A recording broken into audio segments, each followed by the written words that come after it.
minutes still remain. I just wanted to understand sessions and how many of you have already attended a lot many sessions on the NEP already. Are there first timers? So you can write either you are a first timer, that you are attending a first time of an NEP session, or if my understanding goes right, many of you have already attended a few sessions held by private organizations or the central government in isolation. And I would also request you to kindly mute your microphone so that we do not have disturbance while the session is on. In case you want to ask something, you can always put it in the chat box or raise your hand so that I can give you the chance to ask your question. So let me just check how many first timers are here. First time. All right. Okay.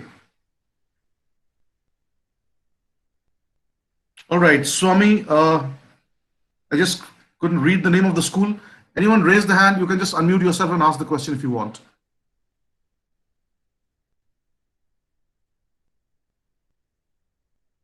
Mallika Sarkar has raised a hand. All right, so since there's no question in the very beginning, what I'll do is I'll try to first inform you and set the expectations right. We have a bunch of 45 slides that we are expected to cover in the next 1 hour. So understandably, I will be going a bit fast, but I'll make sure that whatever are the relevant points, I take a little bit extra time in that. And the ones which are, you can read it later on, I'll just try to go a bit fast in that case, okay? Because 45 slides covering in 1 hour is close to around 1 minute, 15 seconds per slide, which you can understand, I have to go a bit fast. But anyway, this is just an awareness session. In case you have questions, we will be taking up the questions after the session is over. So just give me a minute. Let me share my screen.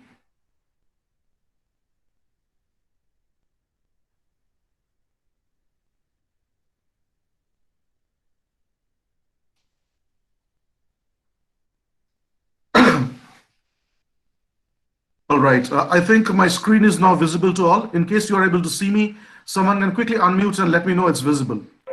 Yes, sir, it is visible, sir. Thank you so much. Yes, sir, it is visible. Great, that's great. So this is the National Education Policy 2020 and how we are going to implement that in CBSE schools. Now let's talk about the vision of the policy first, because without the vision, a policy cannot be understood well. So the first point is develop an education system deeply rooted in Indian ethos, which has the capability to provide high quality education to compete in the global world. The second point is the curriculum and pedagogy must develop a sense of respect towards fundamental duties and Constitution of India and have a deep bond with the country. Develop a sense of pride and respect for the country and be responsible for human rights, sustainable development, global well-being, thereby reflecting a truly global citizen. So in a nutshell, it's talking about the feeling of Indianism. So the policy is deeply rooted to that feeling of Indianism, which we all are proud of. And the same feeling has to be percolated to the level of the children. So it's having a deep root in the feeling of nationalism or Indianism. Now, what are the key principles of 2020? The first one is respect for diversity and local context. So we have to understand that India is a diverse country and we need to respect the diversity and the local, culture. The local culture has to be respected as well. So it should be reflected in the pedagogy as well as in the policy. It's also talking about equity and inclusion. So including everyone as the cornerstone of all educational decisions. We have a separate module on inclusive education of CBSE. I think many of you have already attended it. Just in case you have missed it out, I would strongly recommend you arrange a session for your school, at least for a few teachers who can participate in that inclusive education module, which talks at length about how inclusion is to be carried out in the school level. So when we talk about inclusion, it's inclusion of different socioeconomic backgrounds, different levels of intelligence, different cultural setups. All these things are to be included together. Community participation. Now, what is that? Community participation talks about encouragement and facilitation of philanthropic, private, and community participation. So schools are not-for-profit organizations. It's not a business. So it's being told very clearly that people who have a philanthropic setup of mind, only they come up and set up schools. Use of technology, of course, is a very important thing. And in teaching and learning, it removes the barrier for Divyang students, and it helps in educational planning and management. So 21st century is a century of technological breakthroughs. And without getting a hang on the technology properly, we cannot expect really something to happen in the schools. So adopting the technology in the right way. And probably COVID-19 has shown us the way how to do it. Now, almost every teacher of our country is tech savvy. Now, emphasize conceptual understanding rather than rote learning and learning for exams. Now, this is going to go away. We have been talking about rote learning for quite some time now. And in all educational conferences, we have spoken at length about how rote learning has to go away. But the ultimate objective could not be met because the support from other aspects were not there. What do I mean by that? So when rote learning has to go away, you have to change your curriculum accordingly. You have to change your assessment system accordingly, and only then it can go away. As long as we talk about it, that only rote learning has to go away and keep asking the same questions over and over in the examination paper, children are bound to go into that mode of rote learning where they're expected to mug up things from the paper and put it on the answer sheet. So here in this policy, steps have been taken to do away with rote learning. Unique capabilities. As we all know that every child is special in a particular way. Every child has a gift. So understanding and recognizing that gift is a responsibility of the school and the parents. And this policy also talks about that. Critical thinking and creativity to encourage logical decision-making and innovation. Now, 21st century, let me tell you, if there is one single differentiator that is going to separate the best from the rest, it's going to be the critical thinking and creativity. Now, with this increasingly competitive educational sector, you can understand lakhs of students appearing for a same exam all over the country. And when they will go for the job market, there will be large waiting rooms full of candidates with similar qualification or same qualification. The differentiator will be the innovation, the creativity, the problem-solving ability of the child, which will be tested in the interviews to find out who is the right candidate. So if we do not prepare our children right now with creativity and problem-solving mindset, they are going to have a very hard time ahead. Now, continuous review based on sustained research and regular assessment by educational experts will be done. So these assessments will be revealed to you in due course of time, but there will be multiple assessments which will be happening. Now, this is probably one of the most important slide. So pay attention over here. We are doing away with, an age-old practice of 10+2 system. So this 10+2 system was prevalent for a very, very long time. And this system is now making its way for a new educational system, which is a 4+3+3+5, or we can put it in the other way around. That's 5+3+3+4. Now, what is this 5? This 5 is the number of years. It's called the foundational stage. In foundational stage, you will have, the classes from nursery, LKG, UKG, 1 and 2. So these are the classes which will be put in foundation stage. Then it will be the preparatory stage, which includes classes of 3, 4, and 5. The next 3 is called the middle stage, which is class 6, 7, and 8. And finally, the 4 bracket includes 9, 10, 11, 12.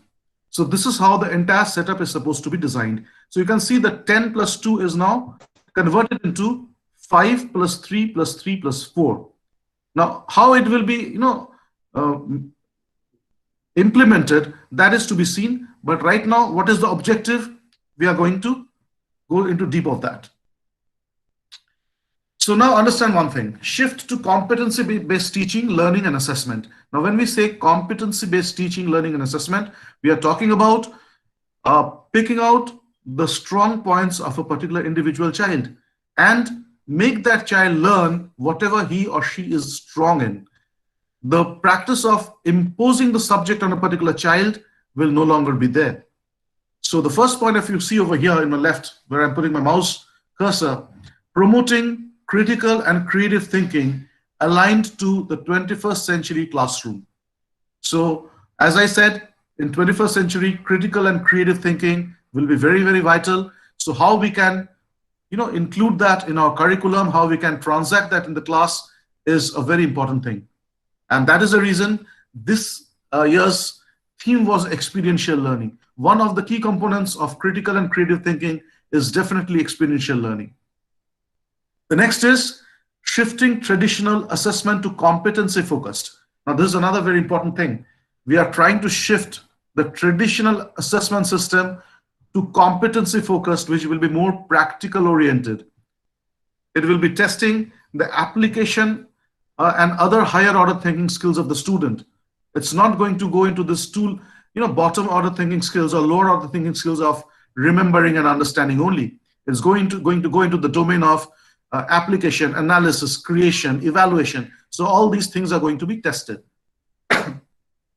Number 3 is track students' progress comprehensively and frequently. So this is what we are talking about. We had the CCE system, which was not in a proper way implemented. But right now we are going back to that particular concept where the child has to be tested comprehensively and frequently to understand what the child knows. Design the tools and resources to acquire learning outcomes. So all the teaching resources will be designed in such a way that we get the learning objectives. So learning objective, driving it into the brains of the child is the most important factor. It's not important to make them mug up the entire lesson. We need to identify what are the learning objectives, and only if that child is able to get a grasp on the learning objectives, we should consider it a success in education.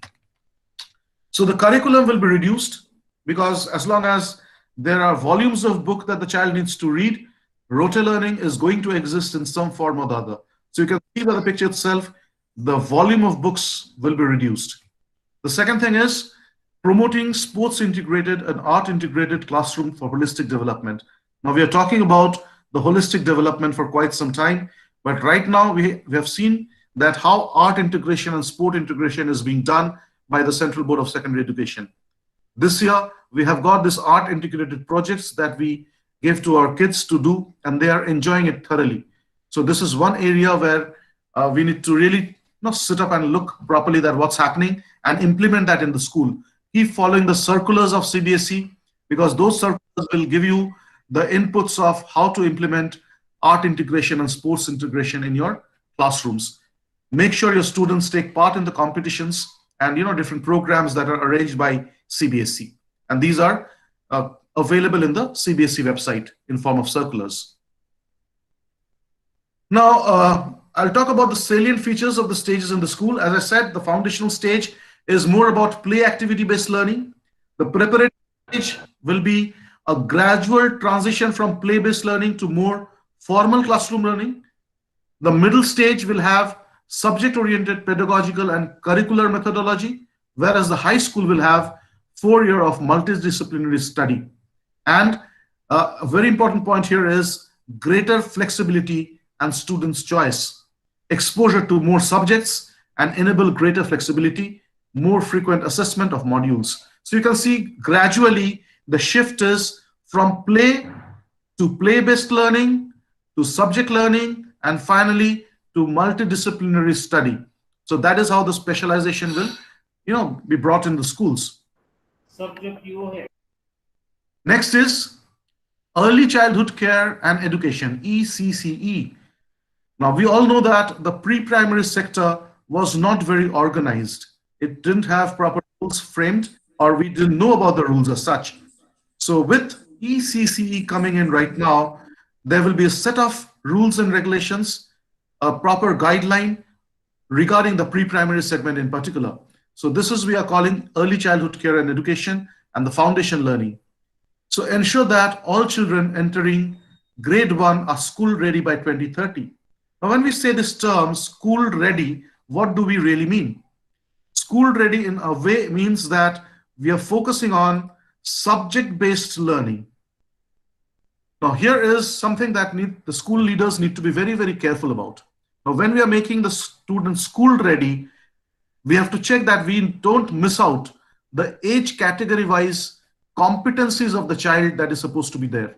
For example, a child's fine motor development, the gross motor development, all these kinesthetic movements, the gradual physical developments, mental developments, emotional developments, these are not to be neglected when we are trying to make the child grade, ready for the grade 1.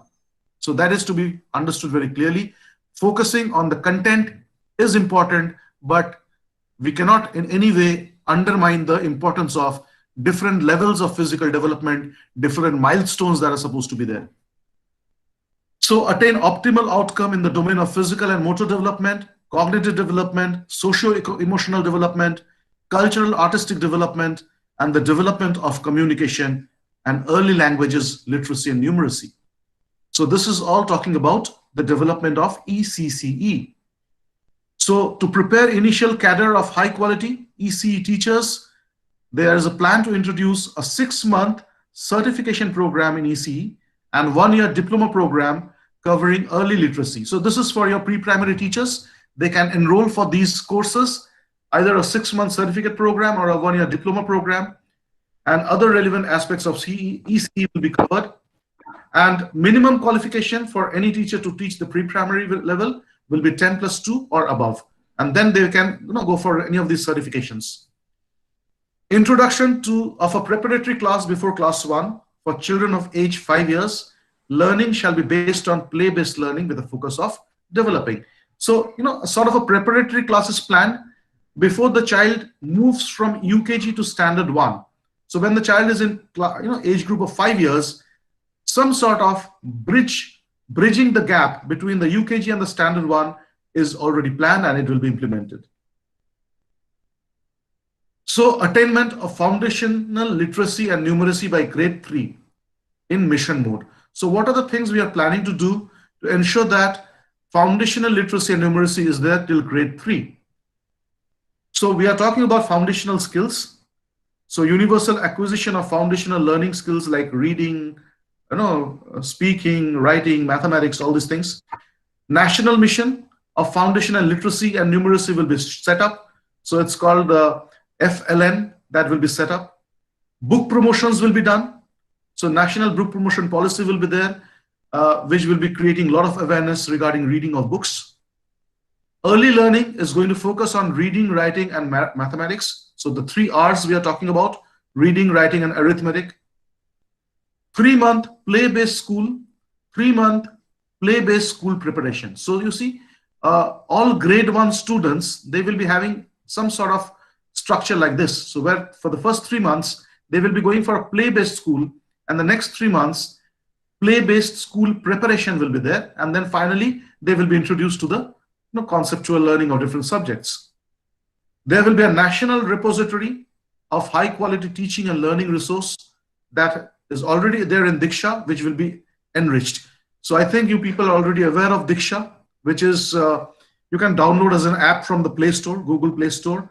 There are training modules in Diksha, and please advise your teachers to complete as many training modules of Diksha as possible.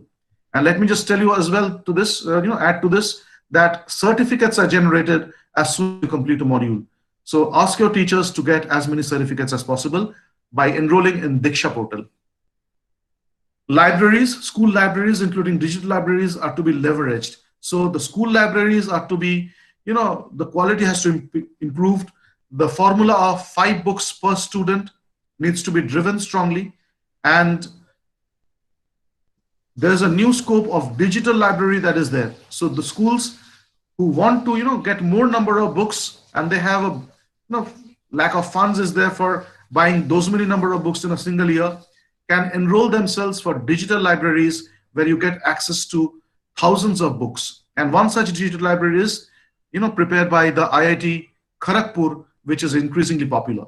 If in case you are interested to know about that digital library details, you can ping me. I'll be sending it to you in your personal numbers. But right now, let's move to the next slide. So this is another very important thing. I'll not go in detail in this particular slide, but just to make you understand, this slide talks about preventing of dropping out of the children from the schools. So we do not want our kids to drop out from the schools for different reasons. So it can be a socio-economic reason, it can be a family reason, anything, performance reason. So the idea is stop dropouts. And the scope of school education will be broadened now to facilitate multiple pathways to learning. So which involves both formal and non-formal educational modes. Now, what are these non-formal modes? Open and distance learning programs offered by NIOS. So NIOS is going to play a very vital role to, for these kids who cannot reach schools in some way for some reason, they will be having this option of someone's microphone is on, it's echoing, please kindly mute it back. So National Institute of Open Schooling will be a very vital component to prevent schools or children from being dropouts of the schools. So they will be linked to the schools now. तो set का एक parents है set का, तो उनको हमने fees कम करके date बढ़ा के दी थी ना 31 जनवरी. Asha Joshi, please, I'm requesting repeatedly, put your microphones in mute. Who is Asha Joshi? 4-5 नहीं, 31 से पहले ऐसे थोड़े होता है. See, this is the problem. If someone is there from CoE, kindly remove this person. Asha Joshi. और फिर ऐसे कर रहे हो, ऐसे थोड़े होता है. Asha Joshi.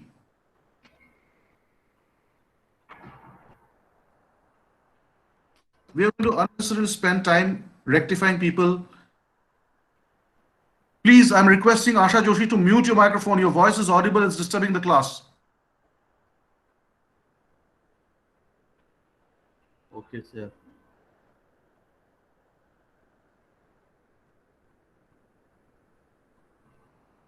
It's still not muted. You please kindly mute, yes. And do not please unmute yourself. I'm requesting repeatedly. We have 1 hour, a lot of things to cover. Do not disturb the class like this. All right. So let's go to the next point, which is highlights of pedagogical structures. So competency-based education is being talked about. Integration of subjects through integrated sports, sports integration, art integration, storytelling-based pedagogy. These are the integrations that needs to be done. Subjects are not going to exist in isolation anymore. So they have to be in some sort of integrated form. Development of scientific temper. No silos among subjects of learning. Now, what does no silos means? No silos means there's not going to be any separate boundary for these things like arts, science, commerce. These stream boundaries are going to be dissolved. It's not going to be there anymore. So keep that in mind that we are heading towards a stage where a child will, no longer be of a particular stream. So what does it basically mean is I, as a student, can take physics as one of the subjects. And also, if I like, I can take economics as my second subject. And third subject can be chemistry. And a fourth subject can be business studies, or let's say English. So it will be stream independent. That is a very, very important point that has been done in this particular educational policy, which has, which was never done before. So emphasizing on digital literacy is the next point. So we are all talking about being digitally literate. So that is also reflected in the policy. And the function of multilingual teaching. Now, this is another very key important point. Multilingual teaching, what does it mean? We are probably going away from the so-called English medium schools that we used to talk about, right? So we still talk about English medium schools, and parents want to admit the children in English medium schools. So this is in some way over the next 10 years to 15 years. Now, education is a big ship. It takes time to turn, It will not happen overnight. The mindset of people will not change overnight. But in 10 to 15 years' time, we will see the students that we produce are not so-called, fascinated towards English as a subject. English will probably find its place. It will definitely remain as a mode of communication because of the diversity of the different states of India. It's one language which probably bridges the gap. But as far as schools are concerned, children will be learning their subject more in other languages as well. Now, why is it done like that? Because, for a simple reason. The reason is, if I, as a student, I am weak in English, I automatically become weak in mathematics and science and social studies, mainly because I have to learn those subjects through the medium of English, which is not my mother tongue. So here the policy is telling you that you can use the mother tongue or the local language to clear the concepts to the student. And they in turn can understand things better. They will not be dependent on a foreign language to understand concepts of science and mathematics, which is more important. So we are talking about encouraging 21st century skills in the classroom, like collaboration, digital literacy, problem solving, communication, critical thinking, creativity, health and fitness, social responsibility, ethics, scientific temper. So all these 21st century skills that we talk about, we have to bring this from the pages of the policy to the implementation of the classroom level. Now, how it is done or how it can be done, today we are not talking about that, mainly because each of these components that I'm talking about, communication, critical thinking, we can organize even a 10-day session on each of these components. There's no end to learning, but understand in a snapshot that these are the areas which we need to focus on. Now, we are talking about introduction of competencies or contemporary subjects like artificial intelligence. This is already there in the circulars in form of Python. 21st century, at least the later part of the 21st century, will be dominated by artificial intelligence. There will be things that the robots will be doing, and already we have robots which are painting pictures, a lot of artistic things the robots can do right now. They're getting into the creative domain as well. So artificial intelligence is not only going to exist and dominate, it is going to change the job market forever. The job market that is going to exist, the names might remain same like doctors and engineers, but with artificial intelligence coming in, the nature of the job will be totally different. Anything that is routine, anything that is repetitive, robots will be doing it. Anything that requires human intervention, only that will be left to humans. So you can understand our children are going to compete with robots. So if we do not prepare them right now with the qualities that they need to survive in the job market, it will be very, very difficult for them. So artificial intelligence is something that every child should be aware of. We are talking about holistic health. Now, holistic health is going beyond the body and the mind. It's talking about two more quotients, that is emotional quotient and the spiritual quotient. Now, spiritualism was thought about a domain of people who are retired and old. Now, let me tell you that with this type of setup coming in and more machines dominating the 21st century and the way the competitive market is, one factor that will be differentiating students will be the spiritual intelligence. Now, I have a session of spiritual intelligence which I conduct on behalf of CBSE. Probably I'll be doing it in the next month or March month, in the month of March. So if you want, you can enroll yourself. And if I'm not wrong, I found someone else's session as well on EQSQ. You can attend that session as well if you want.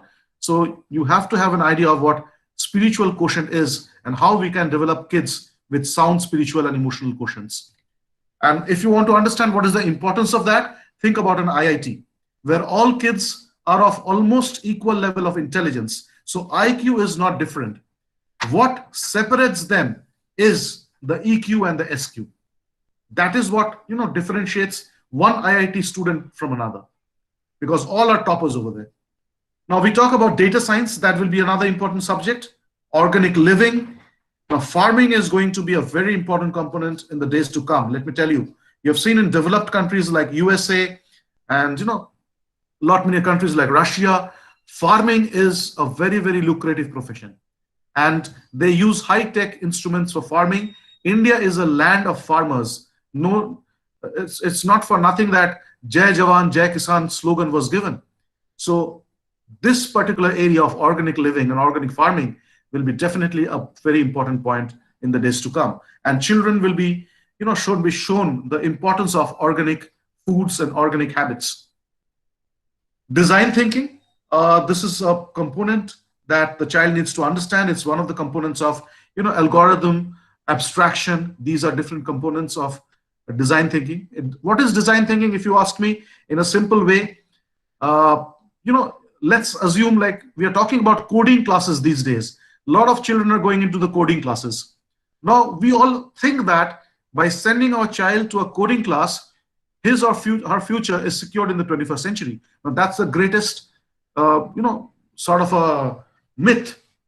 It's not going to be that way. Coding is just writing a program that the computer will understand. So imagine in this setup that you have a PA and you are dictating a letter and the PA is typing it or taking the dictation down in shorthand. Now this shorthand is sort of a code. So anyone who is taking down the dictation is a coder. So whose importance is more? Let me just check because I want to see that your people are with me. Whose importance is more? Is it you who is giving the dictation, or is it the coder, or let's say the person who is typing it or noting it down in shorthand? Who is important? Who is more important over here? The person who is dictating the letter or who is copying it down in form of a language like shorthand? What do you think? You can write it in the chat box. Please type it in the chat box. You are telling coder. Anyone else? Yes. I would give it to the principal of Sangli and Blaise Fernandez. Yes, everyone is telling that. Many of you are telling coder. Now let me tell you, imagine this in this way. You are the principal. You are dictating to your secretary. Secretary is noting it down in her shorthand. You are more important in the organization or the secretary? Yes. So the person who is dictating the letter is more important because you are designing the content of the letter. What is going to be in that? You are designing it. So this is called the design thinking. What program the coder will type.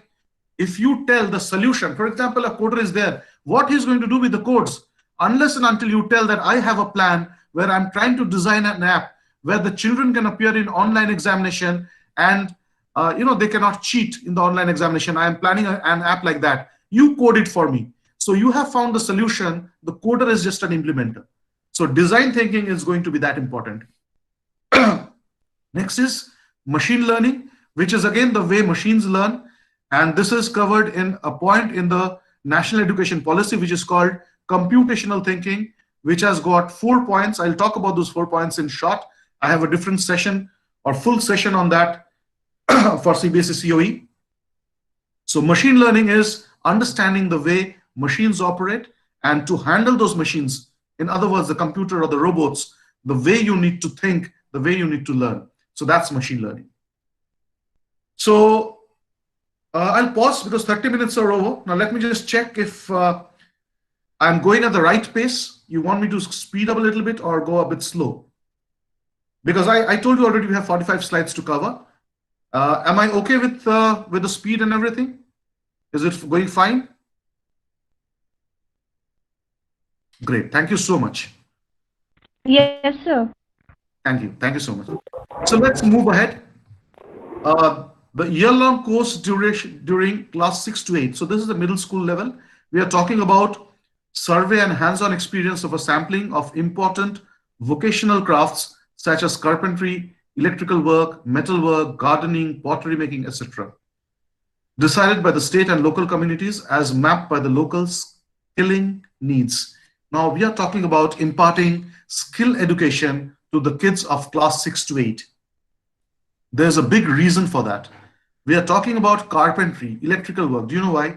Because in the 21st century, no one knows how the job market is going to be as such in the future. But there are people called trend analyzers who predict it. But the trend analyzers are predicting that only 3 types of jobs will be immune from machines. What are these 3 types of jobs? One is the job that includes a lot of creativity. So creativity will not be replaced by machines. Second is somewhere where human touch is required, like a nurse, for example. If you have a stomach ache and you have a robot that comes to you and tells you, do not worry, I'll take care of your stomach ache, I'm there for you, you will not be happy. You need a real human being to come and maybe touch you, or console you that it's okay, I'm there for you. It's far more soothing than a robot coming in. So robots cannot replace that part where human touch is needed. Or let's say a negotiation happening between Tata and Birla, or Tata and Mukesh Ambani, they will not send two robots to finalize a deal. So where such human interaction is needed, people will be required. And the third and most important point is things like this: carpentry, that's plumbers, electricians, emergency jobs. Emergency jobs will not be left for these ones anymore. These machines. So here, the importance of learning a vocation is very, very high. And that is the reason we should expose our children to more number of vocational courses. So mathematics and computational thinking, I told you already that mathematics and computational thinking is a very important component. So increase emphasis throughout the school year, starting with the foundational stage, and use variety of innovative methods, introduction of activities during the coding, involving coding in middle stage. So when I'm talking about coding, do not miss this part, computational thinking. In fact, the D5 nations, which is the 5 most digitally advanced nations, in their first meeting, they kept a topic like coding for every child, which they replaced in the meeting with component of computational thinking. Because computational thinking, as long as it is not there, the child will become a person who can take a shorthand dictation, but cannot dictate a letter. So if you want your child to dictate a letter, design something, plan something, computational thinking is the key.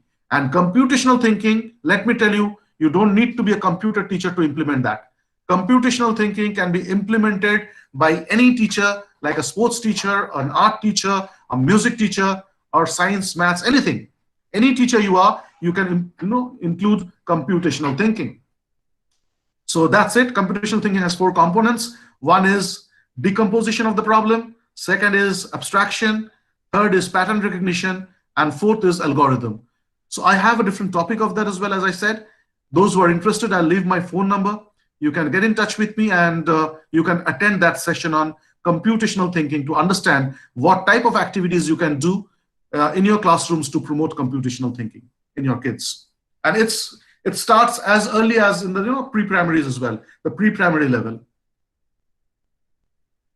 Emphasis on vocational education, I have already talked about that. The important point over here in the slide is a 10-day bagless period of class 6 to 8. So there will be 10 bagless periods. What they're expected to do during those days, they're going to go into some vocational training like carpenters, gardeners, potters, etc.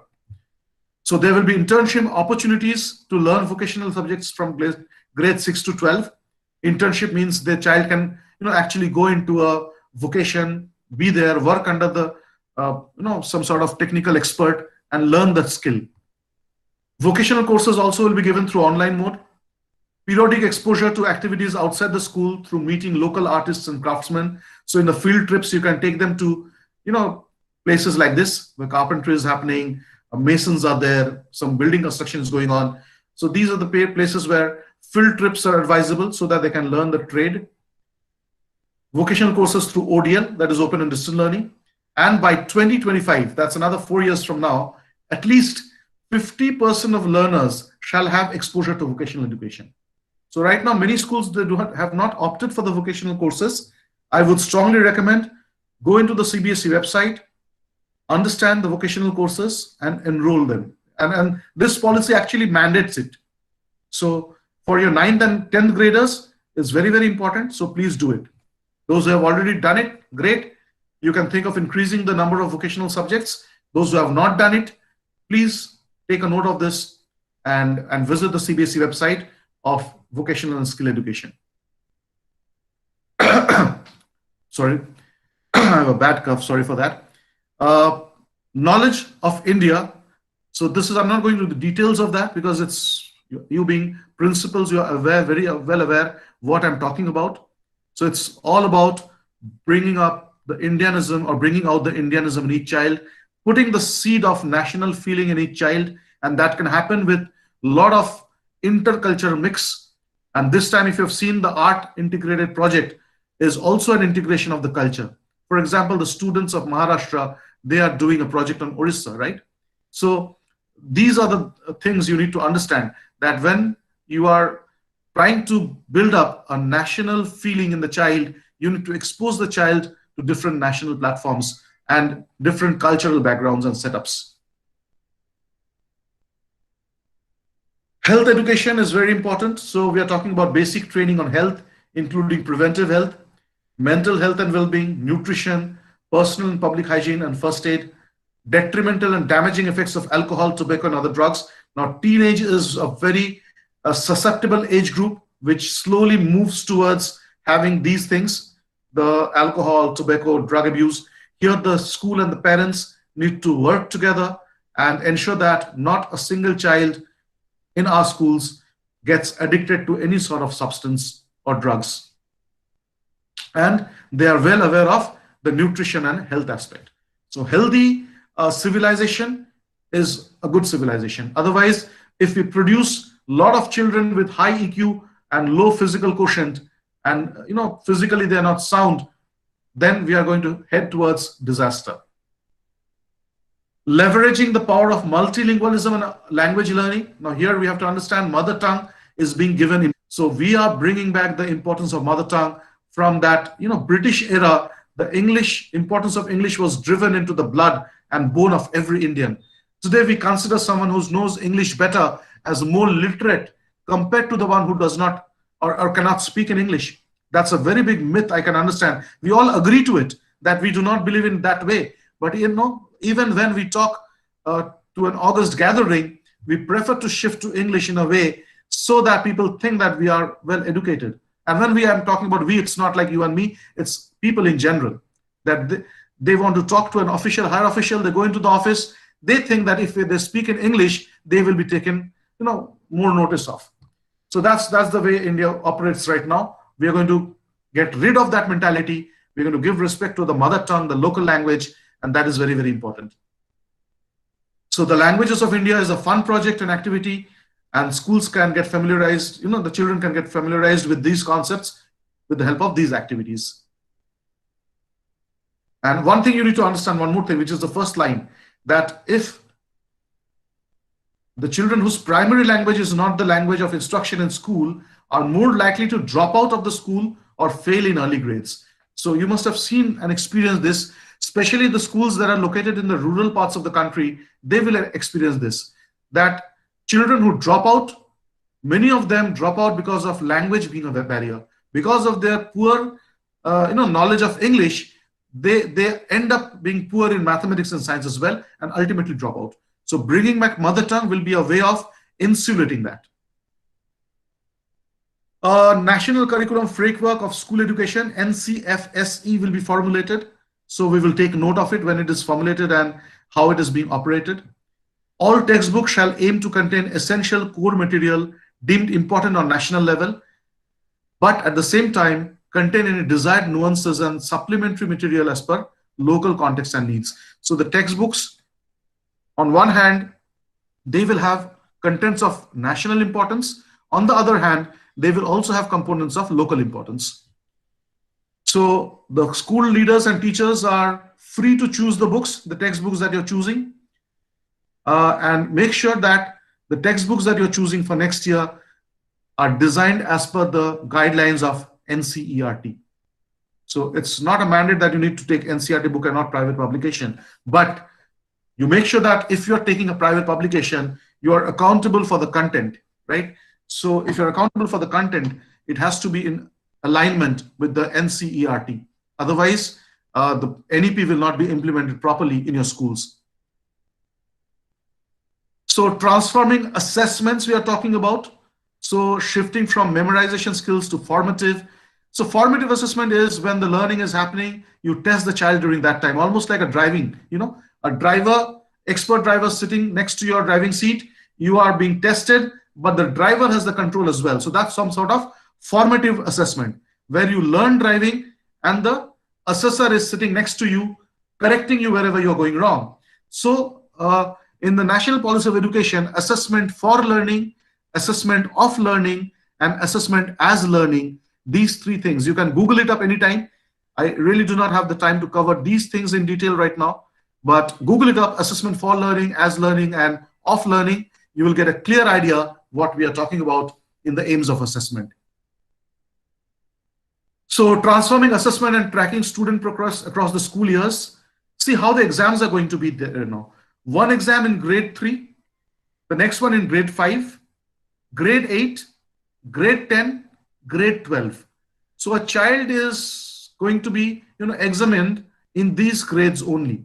So intermediate grades, it's more going to be like the importance of formative assessment. So summative assessment, whatever we know, pen paper test of 80 marks or 100 marks, this will be happening over here. 3, 5, 8, 10, and 12. And these tests are going to test the core concepts and move away from rote learning. I already told that concepts will be tested, practical application will be tested, not asking the definitions or dates will be of importance anymore. Conduct assessments for all schools. So government and private organizations will have a tie-up to ensure that they roll out a platform where the schools and the students can be assessed in a proper way. Student data is anonymized, public disclosure by schools of their overall outcomes. So please do not in future highlight your individual student score in hoardings or flexes. So anonymity is a very important thing. What your student is scoring, let that remain with the school, with the student, not to be made public. You can make your overall figure as public. For example, 100% pass score, or 20% of our kids got above 90%, something like that is okay, but anonymity of individual score is supposed to be maintained. Use data for continuous monitoring and improvement. So that's another very important thing, that be data driven, be not be driven by subjective or personal feelings. So once we are data driven, the decisions are often right. So achievement of learning objective is going to be important, and driving the learning objective will be the key concept of any classroom. We are talking about a 360-degree holistic report card, where it will be not the score of a subject alone that will be reflected in the report card. The parent should be sensitized and trained to understand what a report card basically means, which is a 360-degree. They should not pick up a report card and straight away look at the score of maths or English or science. There are other things that a report card or a progress report is supposed to reflect. So when we design a holistic report card, we have to also train our parents to understand what our children are capable of. Yes, my child can be weak in mathematics, but he has got tremendous potential in interpersonal relationship. He is a very, very popular child in the class. Yes, my child may be weak in social studies, but my child is a very, very human child, and he takes care of all 6 students of the class. So these things are not to be overlooked, because 21st century, as I told you already again, that this is not going to be the age where qualifications will matter. Here the skills, the emotions, the sentiments, the way the person portrays himself or herself in front of others will really matter. Communication skills, interpersonal relationship, teamwork, these will be the key components. And if you think that how true I am, go and check the Google, people, employees of Google. Some of them do not even have formal college degree, but they are working with Google as a very high paid professional. So understand this, that pen and paper degree and qualification will really not matter anymore. Next is regarding guidelines for assessment. We already told you about that, assessment of, as, and for. But then there's a boards of assessment, where a National Assessment Center for School Education called NEP is going to be set up, and transforming an assessment system by 22-23. That's the next academic year. So next to next rather. So transformation of the assessment system by 22-23 academic session to align the NCF for school education. So along with the National Policy of Education, a national curriculum framework for school for 2021 will be set up, and these two will be aligned together to form the assessment guidelines. So we have to wait for that. and understand how it's going to be implemented. So National Assessment Center for School Education.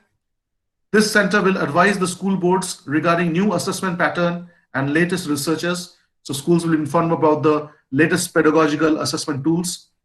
For promoting collaboration between schools, boards, so different schools and boards can collaborate. To become an instrument for sharing best practice between school boards, about shifting their assessment pattern towards meeting the skill requirement of the 21st century. In a nutshell, collaboration is highlighted over here.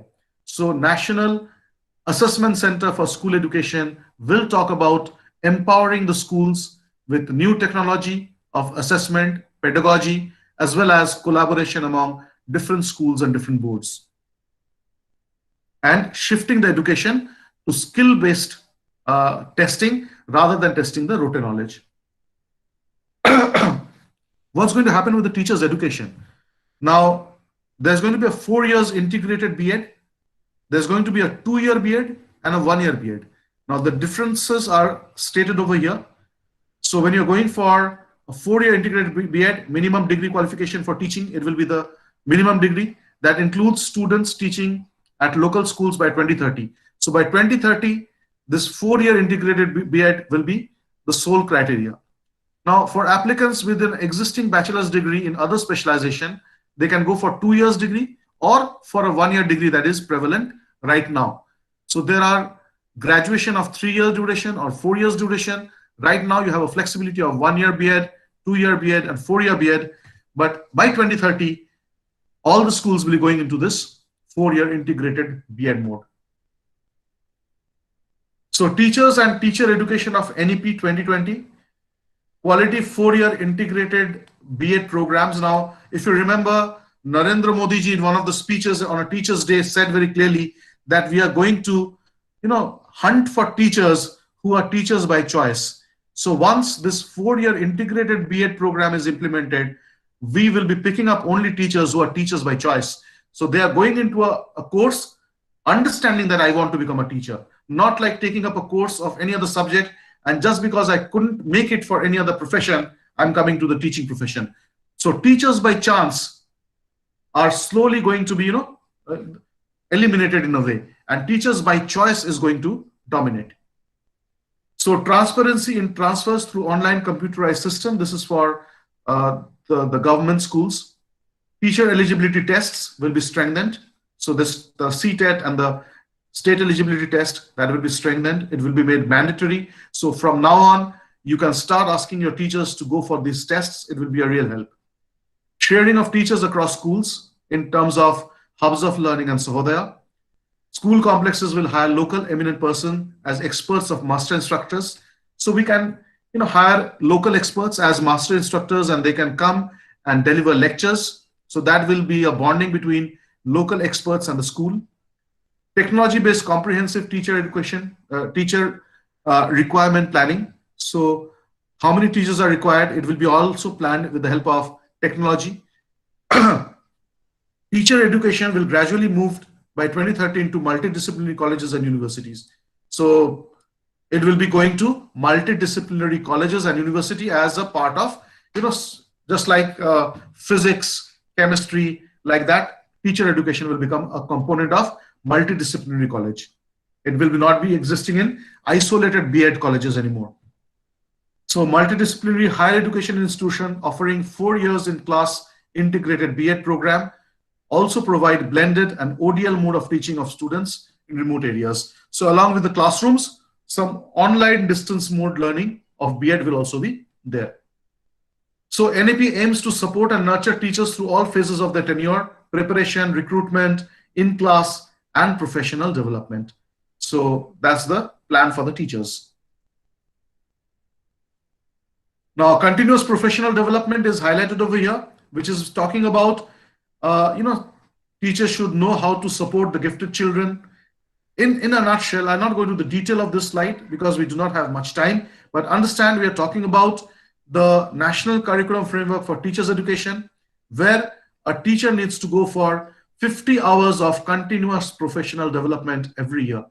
And CoE is doing the needful to make you aware of this and stay tuned to the CoE Telegram channels so that you can keep sending your teachers for the training of CoE or internal trainings and update their knowledge. At the same time, understand 50 years of CPD is made mandatory instead of the 35 hours, which was there earlier. Equitable education, I have already spoken about that, irrespective of the gender or the social background, including everyone in the mainframe school is going to be of immense importance. And Desmond Tutu says, inclusive, good quality education is a foundation for dynamic and equitable societies. So if we want a better society, a society which is inclusive, we need to have inclusive education in schools as well. So we cannot isolate a child just because he's a child with cerebral palsy or slow learning or coming from a social, disadvantageous socioeconomic background. We need to include everyone. So there's a scholarship portal that will be there, National Scholarship Portal.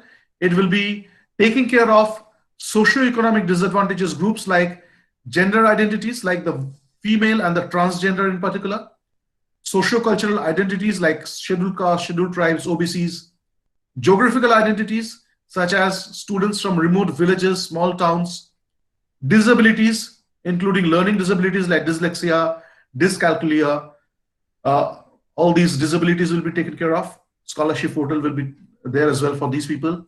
Socioeconomic conditions like lower income group, victims of children of human trafficking, orphans.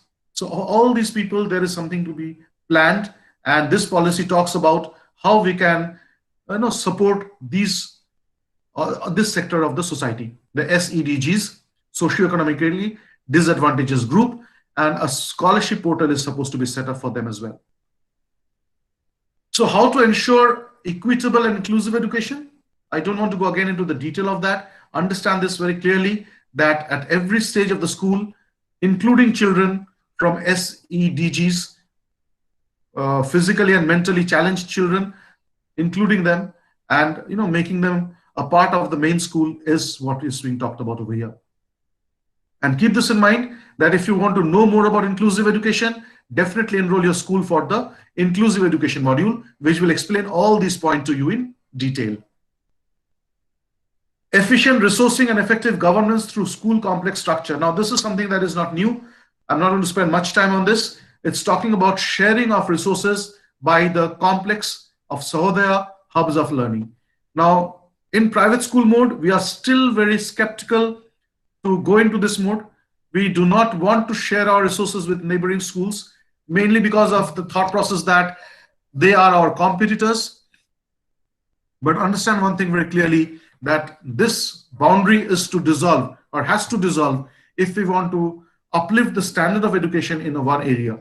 So the schools, more they come close to each other, share resource, go for the best practice sharing, it will be an overall development for the entire place. And in that, I can tell you, no school will be losing out admissions, or if they fear that, by sharing resources or admissions will go to another school, it's not going to happen. It never happens. So keep that in mind. Sharing of best practices is very, very important. So CBSE initiative, we are going to talk about that for the next 10 minutes or so. The first is, it's a SQA. What is that SQA? It's talking about school quality assessment and assurance. So some sort of accreditation has to happen in every school. So if you are aware of what accreditation is, that's great. If you're not aware of it, NABIT contains or conducts accreditation sessions of 1 day or 2 days. You can attend one of those sessions and get a fair idea of what assessment and accreditation is. And the parameters of accreditation will be rolled out by CBSE. Keep an eye on that. Now this we have already discussed, transforming assessment and examination. So a key stage assessment in class 3, 5, 8 will be done, and pilot in selected schools will be conducted in holistic report card. So in the year 21-22, some pilot batch assessment in a mode will be done, and that will be checked how it's working out, and then percolated to the rest of the schools. And a lot many manuals will be published, so keep an eye on that. HOTS are to be given importance, higher order thinking skills. So these are the main things in assessment. Testing HOTS, the policies of education in terms of exam being conducted in 3, 5, 8, 10, and 12. How the exam will be conducted, wait for the pilot batch and you will be informed. Initiatives of capacity building for teachers, that's about the 50-hour mandatory CPD. Look, the one in red. So CPD, we are going to talk about that. So foundational numeracy and literacy training for teachers, so that every teacher is well equipped to ensure that the spirit of national education policy is percolated into every classroom. So 50 hours of mandatory CPD, and we are all lucky that we have a very active Center of Excellence, Pune. So what we are going to do is keep following the Telegram messages from time to time and do the needful to ensure that your teachers are updated with the CPD. Curriculum initiative, we have already talked about sport integration, principals being pedagogical leaders, implementation of experiential learning, vocational courses from grade 6 to 8, and here Sanskrit to be introduced. It's one of the languages which talks about the roots of the country, and at 2 levels these languages will be introduced, like English, Hindi, Sanskrit. So Sanskrit will be there. So if your school has Sanskrit, fine. If you do not have Sanskrit, you can think about that to bring it in. Because remember, one more thing that I would like to mention, Sanskrit is the only language which can be computerized because it follows certain rules and exceptions are very few. So keep that in mind. Sanskrit will be a very, very effective language in the 21st century. Ensuring competency-based education in schools. So mandatory adoption of learning outcome by CBSE. So NCERT will give us learning objectives. We need to adopt to those. Critical and creative thinking practice needs to be honed in the children in form of even the question papers that we set. Mandatory online training on experiential learning is supposed to be there, and development of resource material, handbooks, experiential learning, teachers resource for achievement of learning objectives are also planned. So in a nutshell again of this particular slide, mandatory learning objectives, every child should know what is a learning objective and achieve it. That's the bottom line. And to get those learning objectives driven to the children, whatever it takes, resources, training, it will be done. Student enrichment activities, there are many activities that CBSE conducts from time to time, like Aryabhatta Ganit Challenge, Heritage India Quiz. All these things are there as notifications. Please do not ignore those. Ensure more and more participation of these, in these events, so that your children are, updated and they acquire the required skill sets of the 21st century. All these activities will have consequences of a longer time span. Not only as a competition, it will be a very, very effective tool for them in the future. Expectation on the school is focus on learning objectives, stress on the importance of foundational skills, literacy and numeracy, that is reading, writing, and mathematics. Bring the changes in the classroom teaching in alignment with the NEP 2020. These 3 points are expectation from the school. That do it learning objective based. You can follow any book, but learning objective needs to be proper, and that has to be declared to the students so that they can understand what they are learning. They should be on the same page. Apart from that, bring changes in the assessment pattern, because unless assessment is done in a proper way, rota learning is going to be there. So we will see how we are implementing this 360-degree report card. Separate trainings will definitely be conducted about it. Wait for that. Remove separation between subjects and disciplines.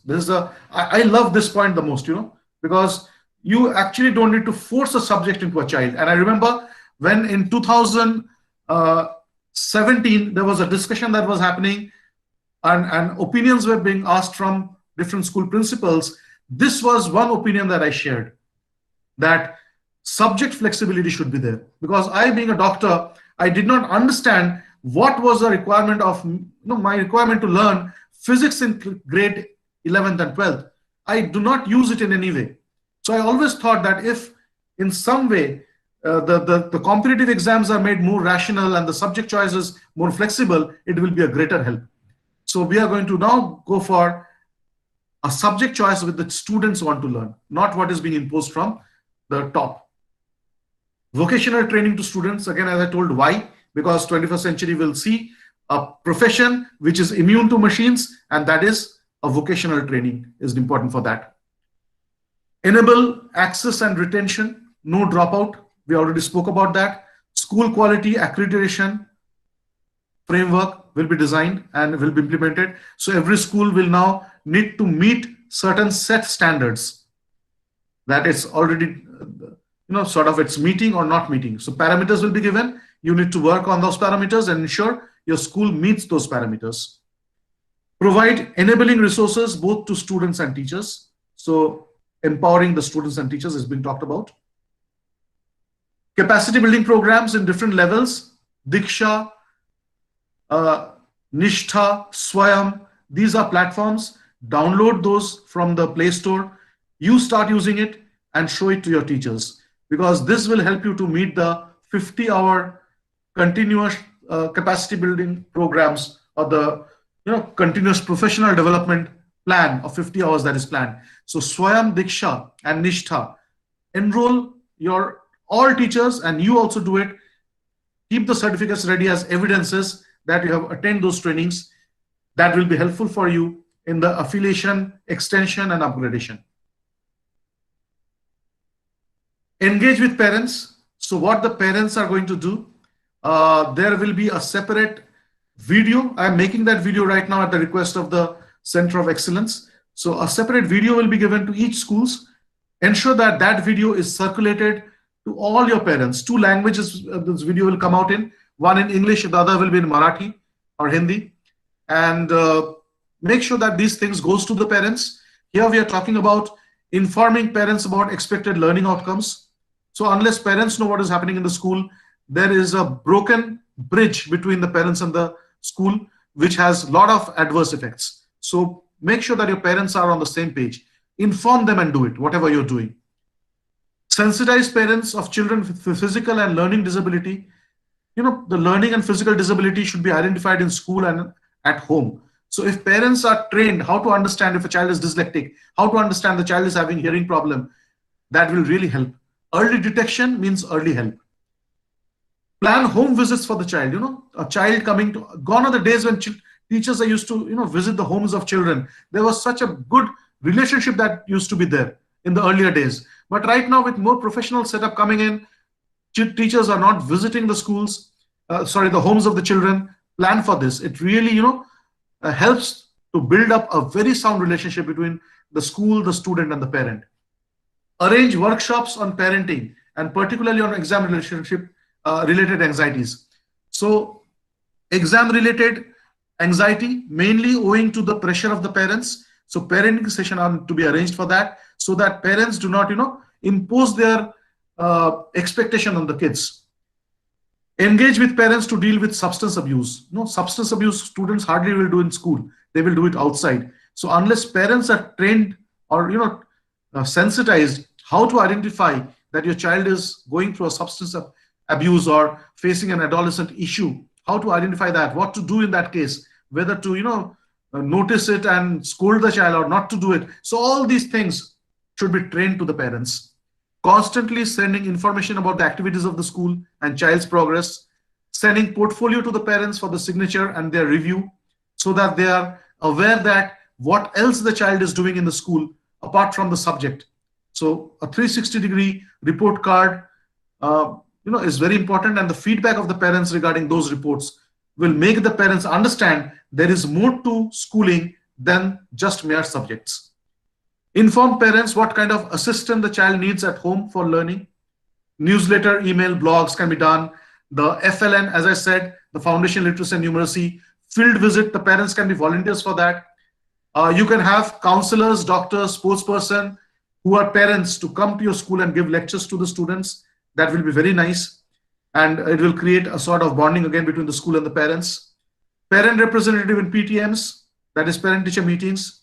Organize specific events only for parents and involve parents in the community outreach work. Whatever community service you're doing, involve the parents in that as well. So with this, we have come to the end of the marathon 45 slide NEP. Now, let me just ask you if things were clear to you or you missed out something. If you want to ask something, you can do it right now. My part is over. So, any doubts? Was it good enough? Please share your feedback. Rajkumar L has raised a hand. You can speak out, please.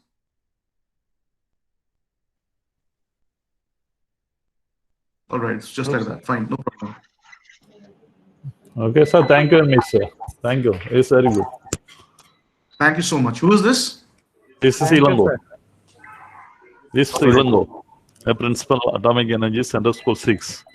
All right. Hello, sir. Nice. Okay, thank you. Thank you.